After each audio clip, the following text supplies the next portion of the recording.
শিক্ষকরা হলেন সমাজ গড়ার কারিগর। ভবিষ্যৎ প্রজন্মের জন্য পথপ্রদর্শকের ভূমিকা পালন করেন শিক্ষকেরা। সারা বিশ্বে 5ই অক্টোবর আন্তর্জাতিক শিক্ষক দিবস পালন করা হয়, কিন্তু ভারতে শিক্ষক দিবস পালিত হয় 5ই সেপ্টেম্বর। এদেশের প্রতিটি শিক্ষাক্ষেত্রে মহাসমারোহের সঙ্গে দিনটি পালন করা হয়। শিক্ষাবিদ তথা ভারতের প্রাক্তন রাষ্ট্রপতি ডক্টর সর্বপল্লী রাধাকৃষ্ণনকে সম্মান জানানোর জন্যই 5ই সেপ্টেম্বর দিনটিকে শিক্ষক দিবস হিসেবে বেছে নেওয়া হয়েছে। বৃহস্পতিবার উত্তর দিনাজপুর জেলার রায়গঞ্জ ব্লক 2 তৃণমূল কংগ্রেসের উদ্যোগে মহারাজাহাট এলাকায় একটি ভবনে যথাযথ মর্যাদায় পালিত হলো শিক্ষক দিবস।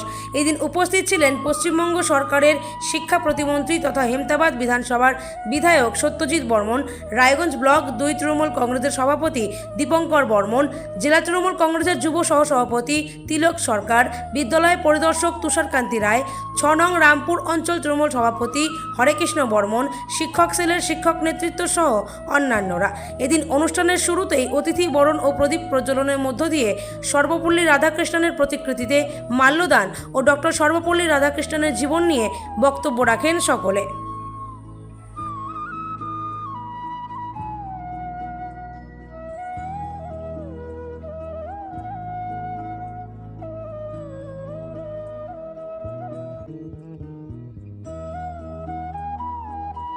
পাঁচই সেপ্টেম্বর আমাদের পশ্চিমবঙ্গের সাথে সাথে গোটা ভারতবর্ষে আজকে একটা বিশেষ দিন।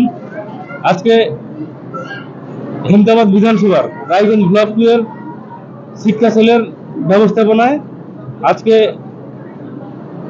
শিক্ষক দিবস পালিত হচ্ছে। এই শিক্ষক দিবসে আমরা শিক্ষকদেরকে আরো অনুরোধ করব যে আগামী দিনে যেন বাচ্চারা আরো ভালো এবং আরো উন্নত মানের শিক্ষায় শিক্ষিত হতে পারে।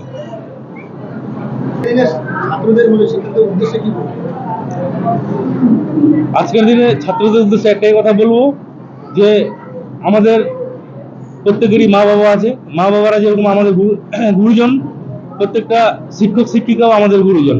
আমরা মা বাবাদের সঙ্গে যেরকম ব্যবহার করি, আমরা প্রত্যেকটা ছাত্রছাত্রী শিশু আমরা যেন শিক্ষকদের প্রতিও সেম ব্যবহার আগামী দিনে করতে পারি, এটাই ছাত্রছাত্রীদের উদ্দেশ্যে বলবো।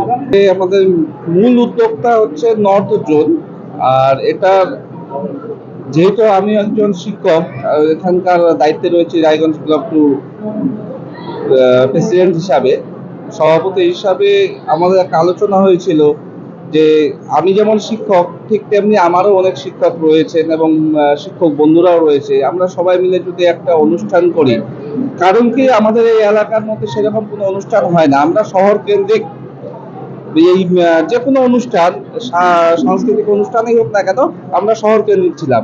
আমরা চাইছি যে এই যে অনুষ্ঠানগুলো, সেই অনুষ্ঠানগুলো প্রত্যন্ত গ্রামে হওয়া শুরু করুক। আমাদের গ্রামের শিশুরাও যেন অংশগ্রহণ করতে পারে, তাদের মধ্যেও যেন উৎসাহ উদ্দীপনা হয়। অর্থাৎ একজন শিক্ষকের যে মূল উদ্দেশ্য যে শুধুমাত্র পুঁথিগত পড়াশোনা নয়, সঙ্গে অন্যান্য যে সাংস্কৃতিক জগৎটা রয়েছে তার সঙ্গেও যেন শিশুরা পরিচিতি হতে পারে, তাদের যেন ভয়টা কেটে সাহসী হতে পারে, আগামীতে তারা যেন সমাজে প্রতিষ্ঠা লাভ করতে পারে, সেই উদ্দেশ্যেই রায়গঞ্জ ব্লকের পক্ষ থেকে আমরা এই প্রোগ্রামটা নিয়েছি। অত্যন্ত সহযোগিতা করেছেন নিখিলদা, নবনীলদা, মহেশ ভাই থেকে শুরু করে আমাদের রায়গঞ্জ ব্লকের শিক্ষকরা। এবং সব থেকে ধন্যবাদ জানাবো যে আমাদের মধ্যে উপস্থিত থেকে আমাদেরকে উৎসাহিত করার চেষ্টা করেছেন আমাদের শিক্ষা রাষ্ট্রমন্ত্রী সম্মানীয় সত্যজিৎ বর্মন মহাশয়। উপস্থিত থেকেছেন আমাদের এসআই সাহেব সহ এবং অন্যান্য যারা আধিকারিক এবং নেতৃত্ব রয়েছেন এবং বিশিষ্ট শিক্ষক রয়েছেন। আশা করছি এটা আমাদের প্রথম বর্ষ, আগামীতে 25 সালে যে শিক্ষক দিবস হবে সেই শিক্ষক দিবসটা আরো ভালো করে আমরা করতে পারবো। এই কারণে যে এইবার এই অনুষ্ঠানটা করতে গিয়ে যে সমস্যার সম্মুখীন আমরা হয়েছি, যে শিক্ষাটা আমরা লাভ করেছি, এই অভিজ্ঞতার ভিত্তিতে আগামীতে আর একটা সুন্দর অনুষ্ঠান উপহার দিতে পারবো। আমাদের ছাত্রছাত্রীরা আজকে যেভাবে গ্রামীণ ছাত্রছাত্রীরা যেভাবে অনুষ্ঠান মঞ্চে তারা অভিনয় করলেন, গান করলেন, নাচ করলেন, আগামীতে তারা আরো উৎসাহিত হবে, আরো ছাত্রছাত্রী এখানে যোগ দিতে পারবে। তাদের এই উৎসাহ আরো এগিয়ে যাক, আমাদের সমাজ একটা সুস্থ সমাজ হোক, এই আশা করছি আমাদের এই শিক্ষক সমাজের পক্ষ থেকে। ধন্যবাদ।